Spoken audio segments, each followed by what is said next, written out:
And the questions and the problems are part of the excitement of it. Some are resolvable and some are not. This one's a little more ominous. Exactly. So that's that, exactly that, but that's got the Hebrew and English, but it also has commentary. Yeah. Which is lovely, but it's a lot bigger. But the English there is a little bit less, is a little bit more creative, but also maintains the architecture of the psalm. Mitsuda also divides it phrase by phrase. Yeah. So there's nothing more than like 5 words. So it's time, Rabbi, and I am aware that this is our last class of 2020. It is our last class of 2020. Do we have music? And then Harold, would you do our little Psalms of 2020 by the numbers? I will. And Adria is doing our plan. Adria? Good morning, everybody. Good morning.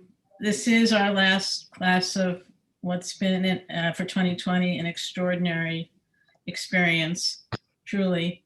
And in thinking that in a few days we will be in 2021, and that Ira had set us up with Brahms and Beethoven, I thought I'd fill in the last B. Getting a thumbs up from Ira. And instead of my playing, I was drawn to one of my most favorite works of Bach, which I cannot play on my own, but it's the last movement of the Bach B minor Mass.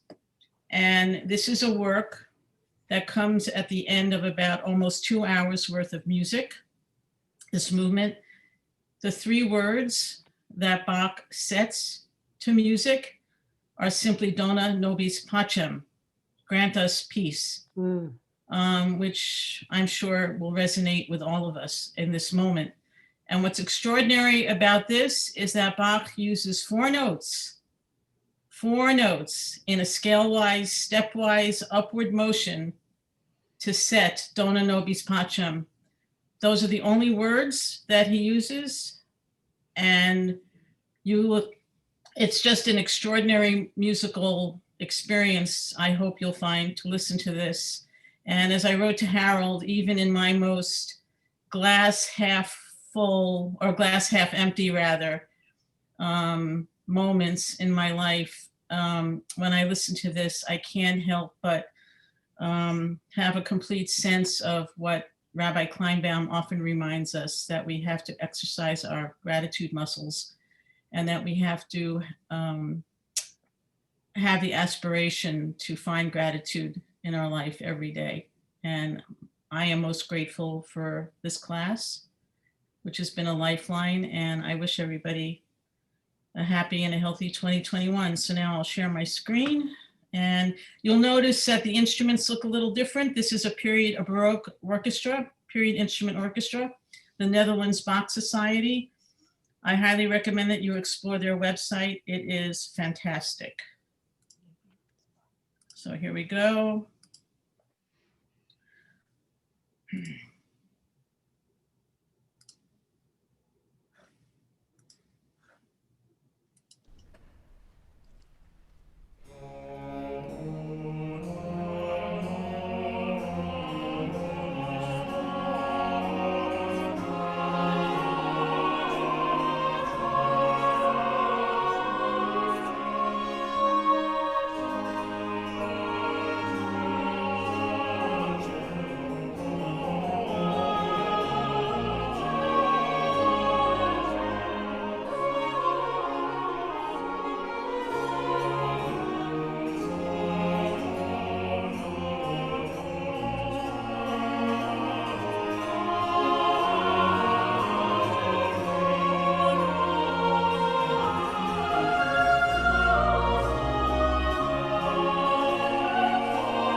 Glorious, glorious. Amazing. Thank you, Adria. Really, That is. really amazing. And I have to say that I've been so lucky to be able to have played the Bach B minor mass many, many, many times. And I'm in the awe. same thing happens each time I start. At this moment, I just start to tear up. It's really just amazing. Maybe we could do that for the June concert. Yeah. We're trying to figure out, we've been having a lot of meetings to plan the June concert. We don't really know how many musicians can play together. We don't know that, we don't know but we're trying to come up, Adria is a big part of our trying to figure out what the program will be for that concert. So maybe this one. Yeah, sure. But I just want to say, if anyone is at all interested in the music of Bach, just type in your browser all of Bach. It will take you to this website. The performances are truly extraordinary, and I can't recommend it highly enough. And they're beautifully produced, as you can see by the quality. Yes, beautiful. All high definition, and there's not one performance there that is lacking in any way. And Bach did use the Psalms in some of his cantatas. Yes. So that might be a class, that we could do. I think Ira is on it. Ira's on it? Ira is on it. Definitely on my list, Adria. Okay, if you want to So do it Ira, maybe Ira, you and Adria yeah, we could could do do it together, do a little that joint That would be project. great. That would be fantastic. I would, Okay. I would love that. Yeah, it's quite interesting. Anyway, there you go. Some of you know my personal story that when I turned 30 years old, I realized I was always drawn to classical music, but some of you have heard this as a sermon many, many, many, many years ago. But I didn't know any classical music. I had this kind of vague sense that it was spoke to me, but I didn't know anything. I was living in Washington, D.C. at the time, and I decided to take a class at the Smithsonian, which offers great adult education classes, by the way, if we're ever in, anyway. But so I decided, since I didn't know anything about classical music, I would just do it alphabetically, and I would start with Bach. And so I signed up for a class in Bach at the Smithsonian. I went to the first 5 sessions, and it was so over my head. I couldn't understand a word of it. I could not, it required so much musical knowledge. And so I said, okay, what's the next B? And the next B I could come up with was Beethoven. So I didn't take a class then, but I just started studying Beethoven, listening to Beethoven, reading every book about Beethoven. And 32 years later, I'm still in Beethoven. That's a big B, it turns out. So I got to get back to Bach, Adria. It's just like the Psalms class. It'll Right, be 32 exactly. years before we reach I tend to, 150. so you get a sense of my style of studying. Well, Rabbi, there's your famous essay, Listening for the Yeah, Oboe. listening Exactly, to the oboe. that's based on that sermon that I gave many, many years ago about how my discovery of classical music as an adult helps me understand what it means for people to come to Judaism as an adult. And it makes me I feel very sensitive to what it's like to enter a world and to come in as a beginner. And because I know that from classical music, but I know it's also doable. You just got to do it one little step at a time. But I'm still on Beethoven, although Beethoven has brought me from Beethoven. I had to go to Bernstein, of course. And then from Bernstein, I went to Copland. And so I've done a lot of, and then from Bernstein, I then went to Mahler. So I spent a couple of years in Mahler. So you missed a B. You missed Beyonce. I missed Beyonce. I did not spend years on Beyonce. It's true. Randy is very into Beyonce, but The Beatles. what? The Beatles. Yeah, no, I'm still with, so I'm still with Beethoven. Okay. As Jack Neiman knows, and and the string quartets are now where I am. But anyway, let's move on from that. Okay, so back to the Psalms, and there's obviously a lot of overlap with Psalms and classical music, as Ira has been introducing us to, and they're present in all different places. So I just want to repeat, but say a little bit more about this issue about what I want for you from the Psalms. And we're going to study today Bernstein, but not Leonard. What's her first name? Gaia. Gaia Bernstein a little bit today. But the key thing with approaching the Psalms is that the first question we ask is, what does the psalmist mean? What is the psalmist trying to communicate? Knowing that we can never definitively answer that question. It's like asking how the creator of any piece of art, we might ask, what did so-and-so mean when they painted, when they wrote, when they composed X, Y, or Z? And like everything, it's very interesting to try and figure out the original intent of a creation of art. But it doesn't stop there. But I believe because we are talking about an ancient language, by engaging in that question, what is underneath the meaning of these words for the psalmist, we start to uncover layers. And that's what I mean is so important, layers of meaning. And as we uncover layers of meaning, which only can be built by time and space and study, we then come to the question, which is where we want to ultimately, with a Sefer Tehillim, end up, which is, what do these mean for me? They might, even if the psalmist's intention was completely opposite of what they mean for me, that doesn't in any way delegitimate what it means for me. If you find something in a phrase that the psalmist did not intend at all, that's fine, right? Don't we know that about art in general? But both are important. And that's why the study of text is so exciting. But it doesn't mean that any interpretation, therefore, is wrong.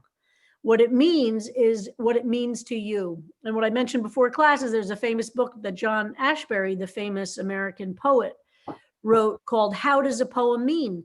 And we want to get to that. And that's why studying of classical languages is so exciting, because you can begin to decode how a sentence means what that sentence means in a language that's over 2,000 years old. Nothing in our lives connects us to anything as ancient as opening up a book of Psalms or Tanakh, unless you're a classicist or a Chinese scholar or other scholar of some ancient language or culture. For us as Jews, we could pick up a regular book in our tradition, the book of Psalms, and we can zoom back in time and be connected thousands of years ago. I mean, we do very little that's as deeply primal in some ways. So that's very exciting. And we do it with the ultimate goal of saying, this psalm has meaning for me today.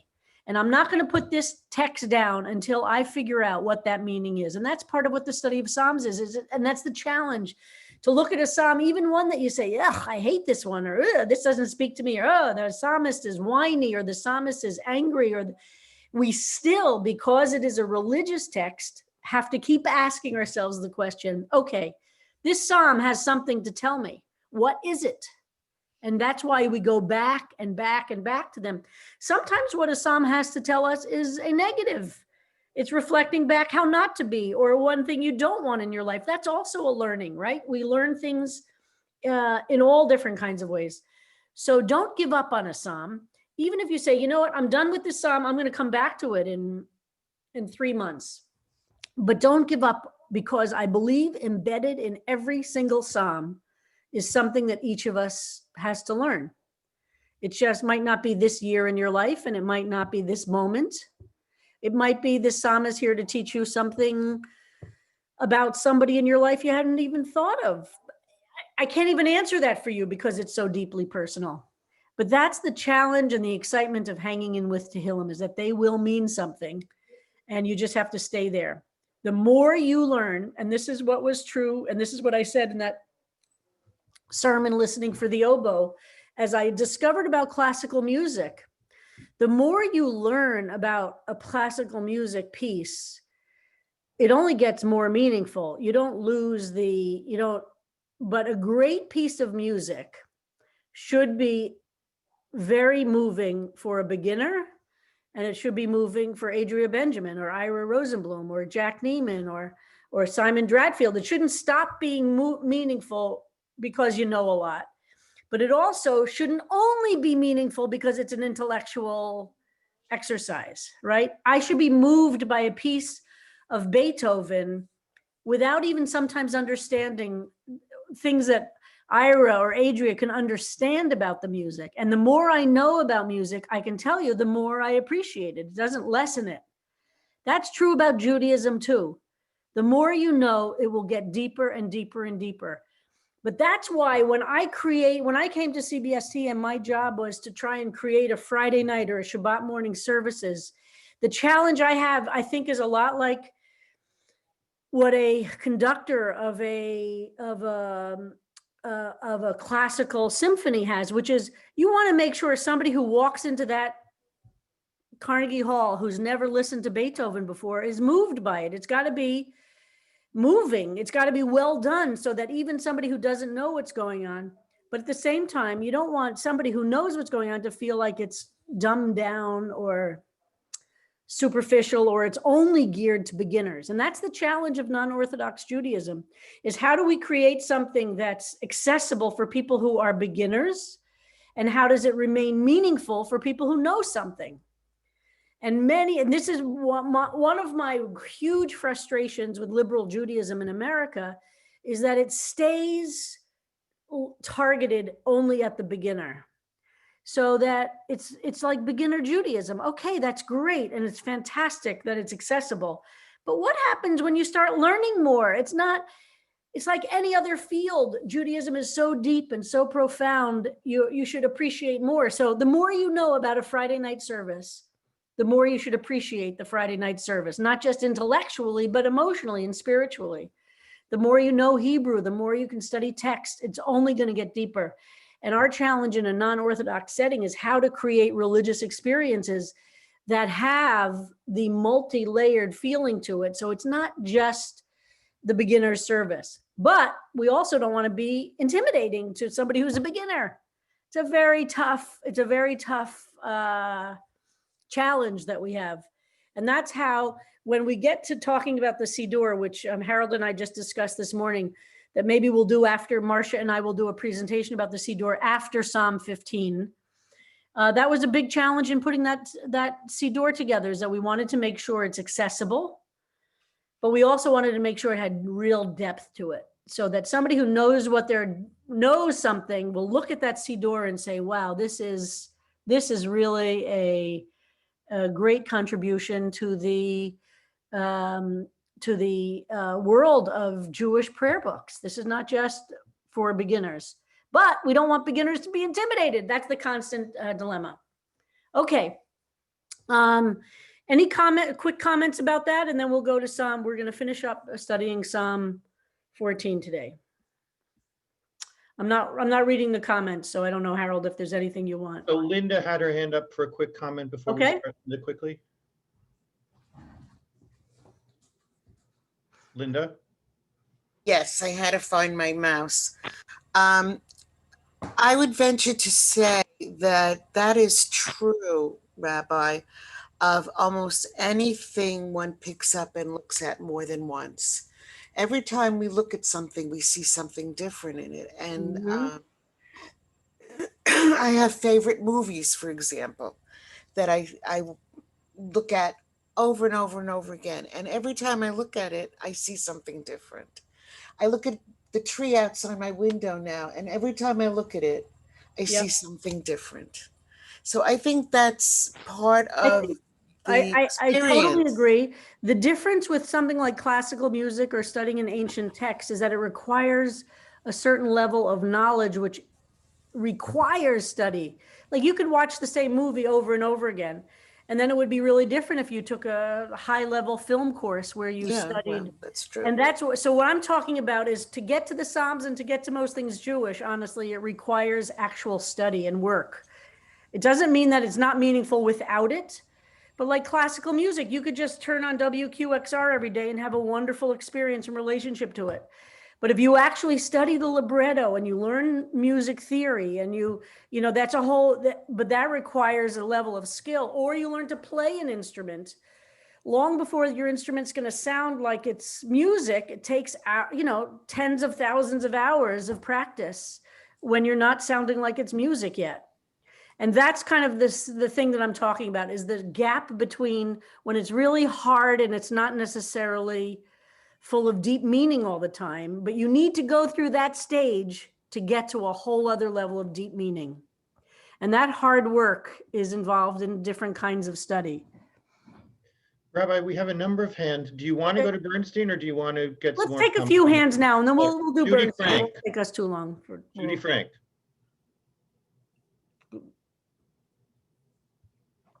Judy? No, that Okay. was an old hands up. Okay, Lisa Okay. Brown.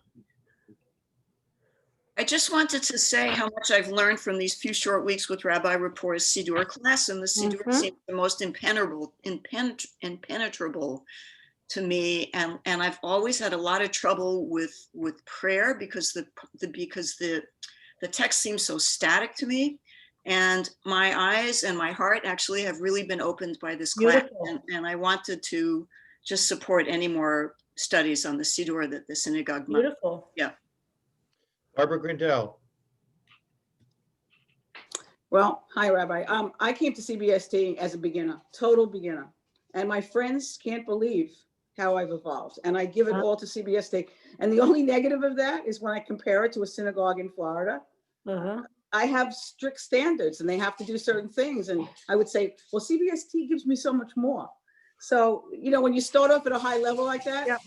the expectation, but I was going to say, also, when we retired 18 years ago now, we joined, we got tickets for a seasonal classical music, not knowing anything. And when I started with repetition. I started listening for repetition on my own. I don't know that much, but I know that I enjoy it. And Great. I think it adds a lot to our lives. So Great. thank you on Beautiful. both ends. Beautiful. All right. Jack? Just a quick comment, Rabbi, on the music thing. And and in Jewish study, I mean, I am a beginner as a Jew by choice. When I came to CBST in the late 20th century, I guess. That's a good way to put it. Sounds older. Yeah. But the more you get in, the more study. And so it's like music, things that I used to play when I was 10, 11, and 12, and I'm sure Ira knows this too. When I play them now, I can play them so much better and with greater understanding, and like all that experience in life brings you to play things and you find new things in it. So I'm just saying, and even books, if you reread a book, you have different life experiences. Beautiful. It gives Yep. you a reflection of that. So it's a constant learning experience. Thank you, Bubala. And so I'm so thrilled. So many of you have taken on the challenge of learning Hebrew when you didn't think you ever were going to learn the Aleph from the Bet. Fantastic. All right, let's look at Bernstein. As I put this up, I will just say that I looked for your book, Listening for the Oboe, on Amazon. It's now $750 a copy. Well, we have them at CBST for a lot cheaper than that. You can give us a deal? Oh, yeah, I know I can give someone. you a can deal. Okay. So here is Bernstein. All right. Do we have someone who will read this? Can I tap Jack? Jack Since we're Neiman? already Jack Neiman? Do you see this, Jack? Jack, you have to unmute. Jack? All right, or Jack? I can read it. Rabbi, why don't you read I'll it? read it. I'll read. Oh, there's Jack. He's unmuted. Go ahead, Jack. Okay, sorry, I couldn't find my face. They say God is dead. Then they do as they please. But God sees everything. He sees them sit down to dinner, blood on their hands, meat in their teeth, laughing, victorious as we mourn. We cry, they chew, devouring us. You have to move it up a little. Can you move it up a little? Sure, let me relaunch it. Somebody's it okay. Is that okay? Wait. We cry? They Okay. chew, devour. Wait, no. Is that where we are? Wait. Okay. We cry, they chew. Okay. As we cry, they chew, devouring us, oblivious to our pain and God's presence. He hears us. He sees them. He remembers everything. We'll get out of this alive as God lives. Wow. So I don't know if folks have had a chance to look at this yet, but you could see that, first of all, I'll just make a few obvious comments, but I want to kind of get the rhythm of this to your first approach to somebody's psalm. No superscription, right? So the whole Mizmor and the whole kind of, this is the Psalm of David for the conductor. She's not interested in that. No numbering of the verses. She is asking the question, what does this psalm mean to me? If I were to say what the meaning of the psalm is for me, she is saying this is what it is. She's not trying to translate it literally or even come close. She's trying to say, what does the theme of this psalm mean to me? And so you could see what she is getting from the psalm. She uses some of the words from the psalm I think with very clever impact here and very moving, that she's starting out by saying, they say God is dead. That's what for her, the frame of the psalm is, that God is dead to those who are saying this. And then they do as they please, because what is she saying? The psalm tells us in those first few verses, if God is dead and I'm acting this way, there's no repercussions, no consequences. But what she's reminding us, and this is where remember we see the word lirot, that God is looking down on humanity and seeing, but God sees everything. And she's trying to be concrete about this. And remember, he uses there in the original psalm, there's words about eating and being devoured. So she uses this, I think, quite cleverly in here, that she takes this theme of eating and being devoured, and she makes it attached to, they are sitting down to dinner, blood on their hands, meat in their teeth, laughing victorious as we mourn. We cry. And remember, she talks about they are devouring us. They chew, devouring us, oblivious to our pain. But not only that, because remember, the original psalm says that God is connected to the oni, to the poor, to the lowly. So what are they oblivious to? Both the pain in humanity and to God's presence. And now the only capitalized words in this whole psalm, as you see, is the pronoun he, starting in the second stanza. Well, God is also capitalized. God and he, meaning all the references to the Holy One in distinction from human evil. He hears us, he sees them, he remembers everything. And then the final verse, which we know is different in the original, we'll get out of this alive as God lives. All right, any comments about this? And maybe you want to compare it to Fisher or to Alter, any of the ones that we've already read? Robin Bassel raised her hand immediately when this went on the screen. She has something to share with us. Okay. So in this one, the us and them point of view is definitely exaggerated, if anything. And for me, for Fisher, it's almost like a Gestalt, interpreting a Gestalt dream, like you are every part of the dream, and I can relate to each piece of it, which I appreciate that, because I think I can. And I found that helpful. That us and them thing, it's not so healthy for me to go there. So that's my 2 cents. Sarah Hirschon, my study That's partner. a wonderful reading of this, and a rejection. You're totally, again, no translation we're presenting as the translation. It's to sharpen our own responses. My study partner, Sarah. This one really, at least this translation for me, really, I think highlights almost the pain of the speaker to me, and it's very much the pain of the speaker's comparing, is talking. I think the speaker in this piece is removing it, at least in the first 2 stanzas, is removing themselves from the useless, those who are saying God is dead, and as a result is then taking it back on themselves when they're talking about the way these people very much devour us and stuff like that. And I know that I very much interpreted this piece in that way, where it's very much talking about the way other people react, the other people who are different from us, who do not have that same faith we have kind of interact with us and very much kind of very much kind of excuse me, very much kind of detract from us and very much devour us and stuff like that. Yep, beautiful. In, Go in, ahead, sorry. in chat, Joan Friedman says, a Marge Piercy quote, economy is the bone, politics is the flesh. Watch who they beat and who they eat. Wow. Sherry's leaning forward, so I'm going to guess it's Sherry today. No, actually, it's Simon. Oh. First of all, I love the way she clarifies any question about who's speaking. Yes. It's absolutely clear, who is who here. Yep. And the other thing that struck me about this is at the end of the traditional, or the Sepharia, the last verse talks about the Zion and Israel. She makes it much more universal. Exactly. She totally removes all of those particularistic references, even the particular reference that some scholars imagine this is relating to the Babylonian exile. She's not interested in any of those particulars. Absolutely. Chazan Hirsch.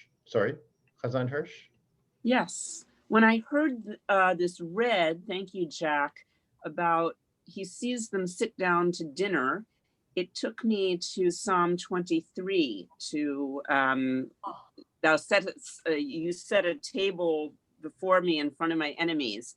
And then I started thinking about references to eating in our texts, not only Psalms, but I was even thinking more generally due to your talking about texts, Rabbi. And so I remembered the images in Echa, in Lamentations, about mothers devouring their children when I heard the word devouring. So it made me think, that's like sort of would be a whole nother course of how the metaphor of eating comes in our sacred texts. Beautiful. That's so interesting. That would really be an interesting exploration. And I'm thinking of this, of the spies coming back from the land of Canaan saying it's a land that eats people. Yep.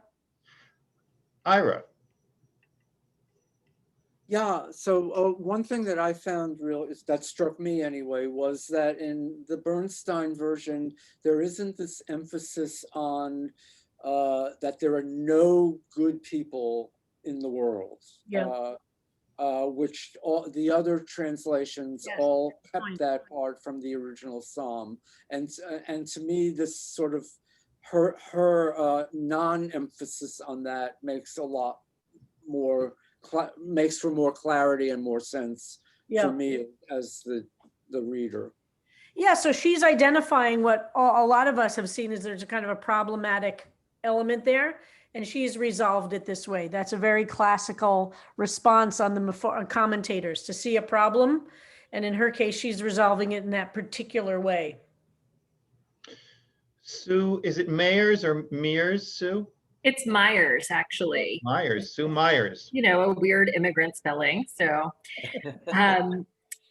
what is so notable to me about this version is that I felt that in the other versions, the experience of fear and what's going to cause the evildoers to feel that fear was really important in the other versions. And it's not here at all in this version. It's just, it's like they don't matter here. Only the fact that we'll survive, we will live, but there's no repercussion in this version, which I think is such a big omission.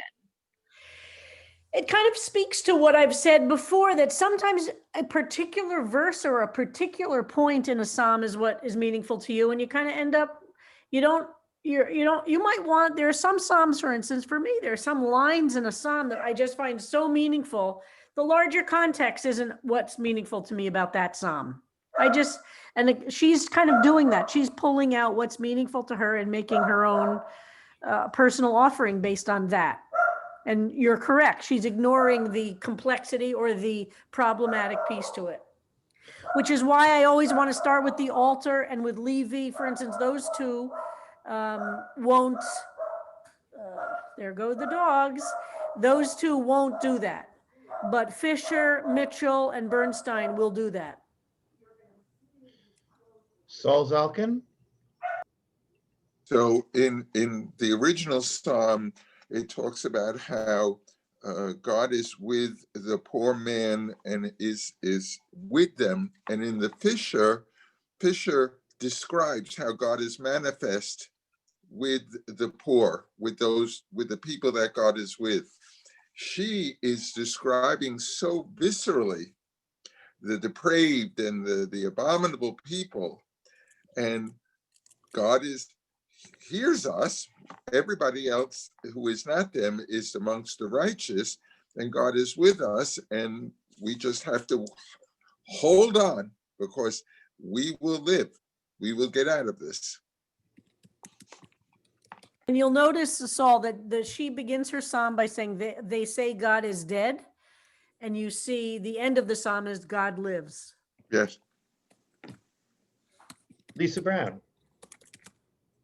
So yesterday when we were reading this, what struck me was the futuristic aspect of it, which was sort of feeling like pie in the sky, like just hang on there and, you will be saved. And what I love about this translation is that it anchors us back in the present, that God lives. And to me, it really turns a very essential aspect of this psalm on its head, and it just anchors us. It's not in the future, it's now. So what might happen to us is still in the future, but it makes me have hope in the present. Beautiful. And that's what she's doing. She read the psalm and she said, what does it mean to me? And these are the pieces of this psalm that speak to me. She's not trying to do a scholarly analysis of every line. Let's see, Immersheim. Find it interesting that he separates the senses. He hears us and sees them, but remembers everything. And makes me wonder what the different qualities of our senses are. Is hearing more important than seeing? I don't think so, but just the whole way of delineating that, I find, adds more questions. And I love the sense of possibility that leaves us with. Yeah. We'll get out of this alive. And I find it so important right now, today also. This version is such a, speaks to me so completely of what we're living through right now. Beautiful. And you see, she repeats, God sees everything, then she repeats, he sees them, Right. and then repeats, he sees them. Right. Seeing is reminding us because we feel unseen. Right. But hearing is so important. Yes. Even when one is, and I think how being present with someone and really hearing, even when there aren't words, is such a critical way of living. That's perfect. Thank you. I love that. Michael Goldstein. Thank you. I was really not satisfied with Bernstein at all. At the end, he says, we'll get out of this alive as God lives. Well, how do you get out of it alive? There's no clarification. If I go back to the Sepharia, the last verse has Zion in it, and I checked out what Zion means. Zion is the mount where the first temple was built, and it's a message that congregation, both in Israel and then in the modern world, individual congregations are the key to getting out of this alive as God lives. God lives in the palace, so to speak, of Zion. Well, I would agree that she is not resolving these issues in the original psalm, but that's not her goal. She is trying to write something inspired by the psalm. She's moved by the psalm. So you're right that she's neglecting the complexity of using Zion and Yaakov and Israel and referring to the captivity, but it's not her goal. So you just have to accept this is her personal offering, and this is what she's moved by. And I have one other question that's totally off the topic.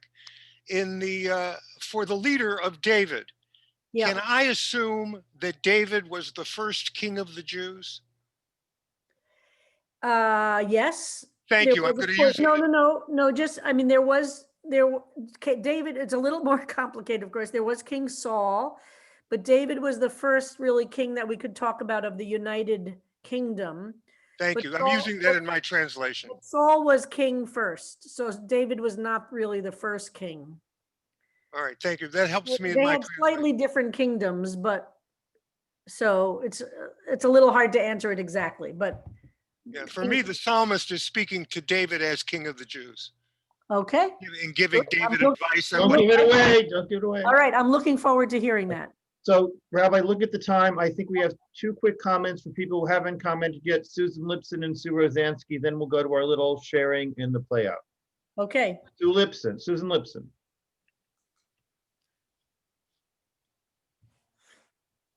Susan Lipson, did you want to say something? Sorry, in this translation, she does something different in all the others, the original and the others. The last verse is where we get the hope and the optimism and the opportunity of what the future. And in this translation, she does that right in the first verse, right from the very beginning, when she says, "But God sees everything." She puts God's hand right on top of this from the very, very beginning. Yep, she does. And remember, translation is interpretation, and she herself would say she's not trying to literally translate, she's trying to write her own psalm based on, inspired by, moved by the psalm. She's not trying to write a literal translation. Sue Rosansky. Yes, okay, thanks. Well, I liked it a lot, actually, but the last 2 lines, we'll get out of the comments in the way, we'll get out of this alive as God lives.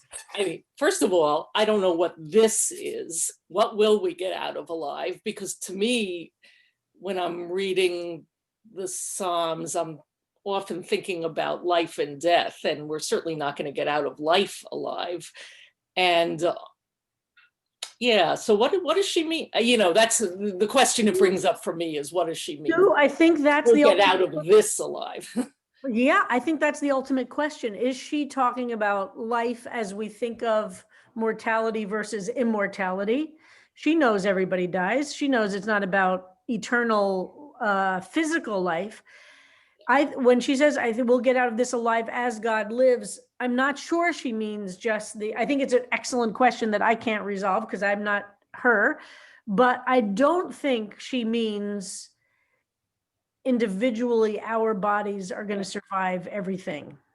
I think she's talking about as God lives, which is a different kind of life, right? God's life is not like human life. It means there's some eternity to it all, and that we are part of that eternity, even if we don't physically live.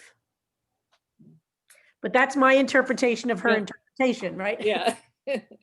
When's she coming? Yeah, we're trying to reach her, but again, the point is, what does it mean to you ultimately? Yeah, Which is your challenge, and think about it. There is no, and that's why and you'll see the way we've structured the class is by starting with the Hebrew and then going to either both or one of either Alter or Levy, who are the 2 closest to trying to translate. And then we go to the Fisher, Mitchell, Bernstein, who are not interested in translation in order to just explicate the original language. They're interested in the meaning of how it's personally meaning. So that's why we'd structure it like that. And I hope you can start adding those layers on for yourself. And as we're about to close this class, which, as Harold said at the beginning, is our last of 2020. And we've started this class on March 16th. Some of us have been together since March 16th, but Harold has put together a Psalms class 2020 by the numbers. 41 weeks we've been studying together, 160 classes, 120 hours of class, 9,000 person hours of study, 15 Psalms, 105 text studies in depth, 139 Psalms recited in the Big Read, 350 personal offerings shared, and 300 musical interludes. So those numbers are pretty profound. And again, it doesn't mean every single one of us did every single one of the numbers here, but that's part of the power of being in a community. That even if you just joined, you're part of this larger group which has done all of this. And my deepest thanks to Harold, who has done just an extraordinary job and is really my partner in this class. To Annika Cooper, who has done so much to help ease the burden on Harold doing everything, and then to organize our written offerings, all the different offerings. And to Tasha Calhoun, who is now providing all of our tech support. To Ira and to Adria and to Cantor Nimi and to Chazan Hirsch, anybody who's contributed anything to our musical knowledge and depth. And so many of you have offered things from your own knowledge and backgrounds, which have made this so enriching for all of us. So this is not the Jewish New Year. Our Jewish year, of course, we're only a third through the Jewish year, which is either encouraging or discouraging, whichever way you look at it.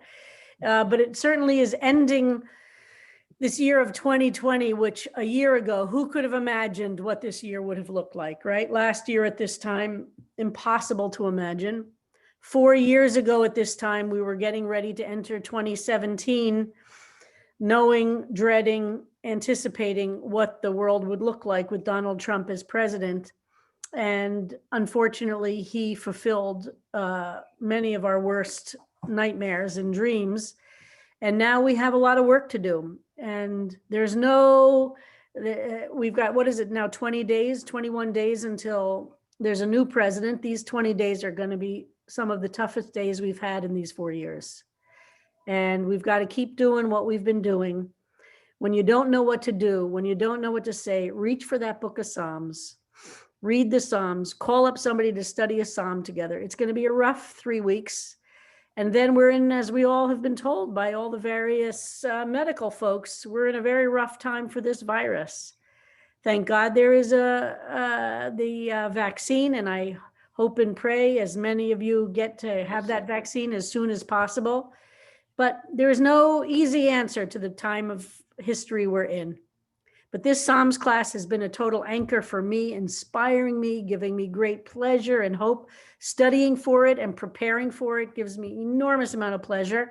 And so many times during the day when I say, ugh, I just don't know what I can do, or I don't want to face X, Y, or Z, I pick up a book, or I read some Psalms, or I read some commentaries on Psalms, or I try to figure out a particular problem in a Psalm, and I can say to myself, well, I have to prepare for class. So you all give me a great excuse to dive deeper and deeper and deeper. And, so this is a secular New Year. It's not our Jewish New Year, but it is a marker of time. It is a real marker of time.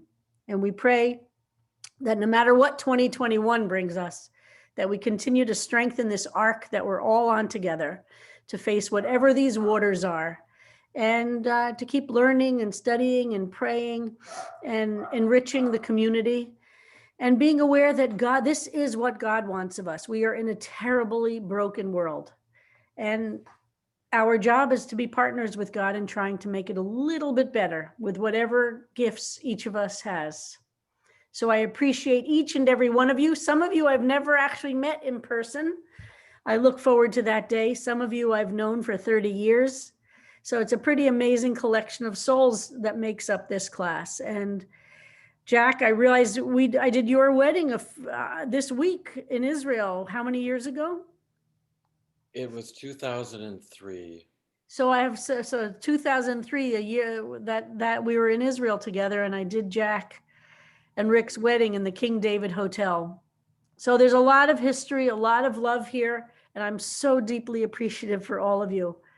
So hang on, get cozy. We've got quite a road ahead, but we're going to be together 4 days a week studying Psalms and seeing each other in services and in other places. So a blessing for this new year of 2021 to each of you and to all of your loved ones. Be safe. Thank you, Rabbi. I know some people have to go, but Adria, why don't you play us out with that beautiful Bach, The Wish for Peace for the New Year? And thank you for those beautiful words, Rabbi. Very beautiful. Thank you.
Spectacular. I can tell I'm going to spend a lot of hours exploring that, Adria. Thanks for that reference. Really appreciate it.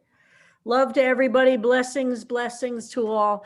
As always, the room will stay open for 5 minutes or so, and have a safe new year.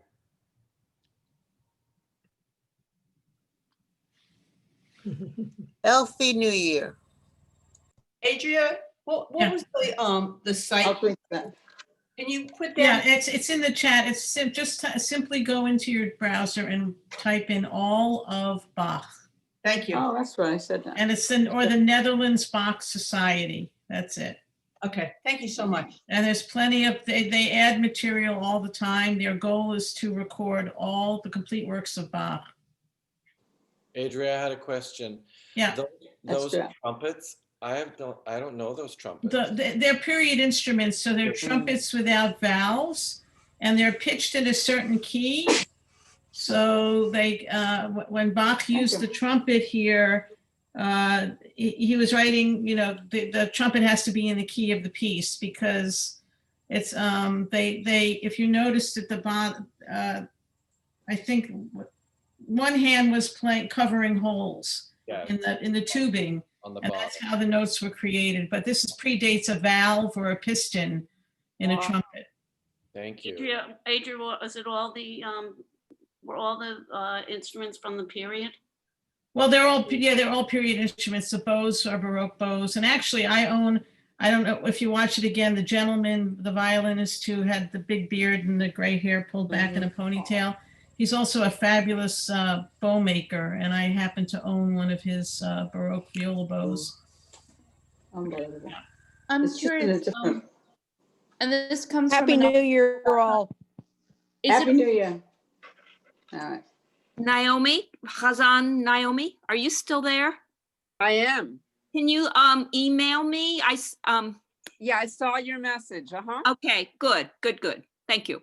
I have a quick question about the musical instruments. Is it only in the brass and the strings, or are there also slight differences in the woodwinds as well? Because my sister, my sibling is a clarinet player, and I'm curious if there are differences in the woodwinds as well, or if it's just Yes, there are significant differences in clarinet. The first composer to really use clarinet was Mozart, and Mozart wrote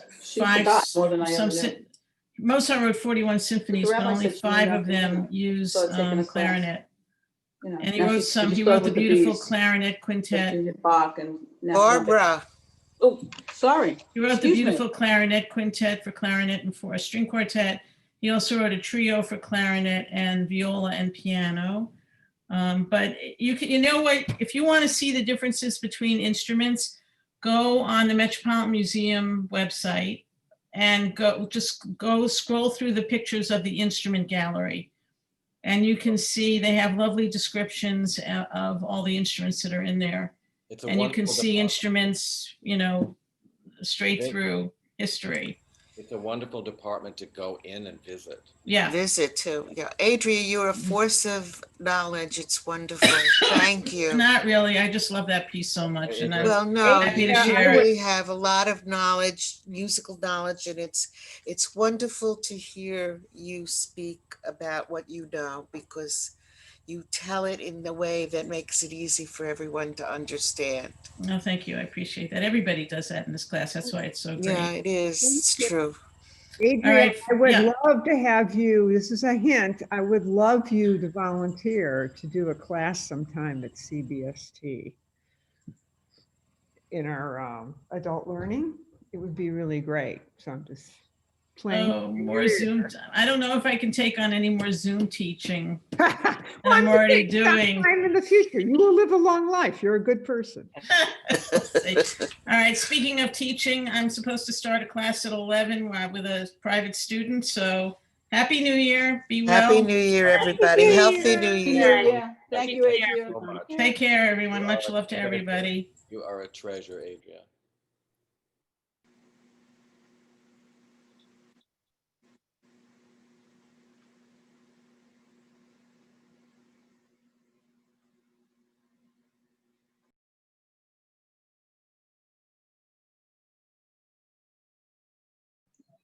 Best wishes for 2021, everyone. Be well. It's gotta be better than 2020. Can't be worse. Happy New Year. Hey, Shep, how are you? Fine, how are you, Sue? I'm good. I'm okay. I'm going to a great New Year's Eve party. You are? Well, Where are by you going? Zoom. What? By Zoom. By Zoom. Have a happy New Year, everybody. Oh, bye, Bye, Happy New Alice. Year. Happy New Year. Bye, bye, And Raphael. Allison's mother. Bye. Bye. You Bye. said you got her up. You guys in happier times. Everybody, take care. You too. Bye, Sue. Bye, Shep. Oh, hi, Bye, Raffaella. Judy. Hi, Sue. How are you? All right. Tired. Yeah, What me else? too. We all are. I keep. All right. I- I'm I closing the will- class now, everyone. Okay. Thank you Okay, so great. much, Bye. Tasha. Happy New Year. Happy New Year. Bye. Bye. Randy. Bye. Okay.